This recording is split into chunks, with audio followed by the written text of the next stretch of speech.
بسم اللہ الرحمن الرحیم۔ السلام علیکم۔ آج ہم سورۃ آل عمران کی آیت نمبر 61 سے 70 کا آسان اردو ترجمہ بیان کریں گے۔ اللہ کے نام سے شروع جو نہایت مہربان ہمیشہ رحم فرمانے والا ہے۔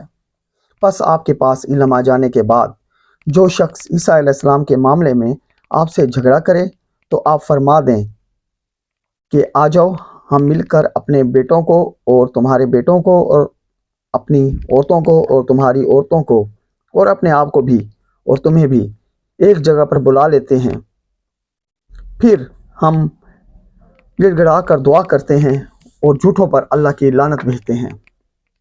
بے شک یہی سچا بیان ہے اور کوئی بھی اللہ کے سوا لائق عبادت نہیں، اور بے شک اللہ ہی تو بڑا غالب حکمت والا ہے۔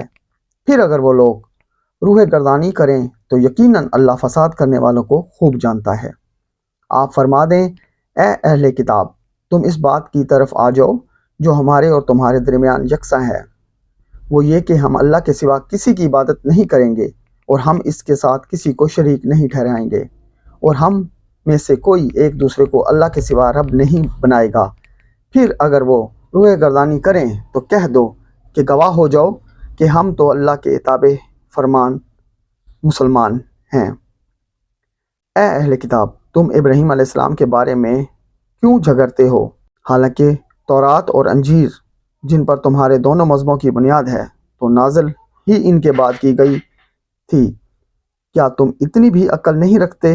سن لو، تم وہی لوگ ہو جو ان باتوں میں بھی جھگڑتے رہتے ہو جن کا تمہیں کچھ نہ کچھ علم تھا، مگر ان باتوں میں کیوں تکرار کرتے ہو جن کا تمہیں سرے سے کوئی علم ہی نہیں، اور اللہ جانتا ہے اور تم نہیں جانتے۔ ابراہیم علیہ السلام نہ یہودی تھے اور نہ نصرانی، وہ ہر باطل سے جدا رہنے والے سچے مسلمان تھے، اور وہ مشرکوں میں سے بھی نہ تھے۔ بے شک سب لوگوں سے بڑھ کر ابراہیم علیہ السلام کے قریب اور حقدار تو وہی لوگ ہیں جنہوں نے ان کے دین کی پیروی کی، اور وہ یہی نبی اکرم صلی اللہ علیہ وآلہ وسلم اور ان پر ایمان لانے والے ہیں، اور اللہ ایمان والوں کا مددگار ہے۔ اے مسلمانوں، اہل کتاب میں سے ایک گروہ تو شدید خواہش رکھتا ہے کہ کاش وہ تمہیں گمراہ کر سکیں، مگر وہ فقط اپنے آپ ہی کو گمراہی میں مبتلا کیے ہوئے ہیں اور انہیں اس بات کا شعور نہیں۔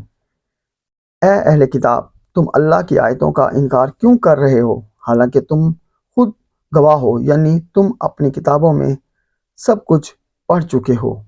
جزاک اللہ۔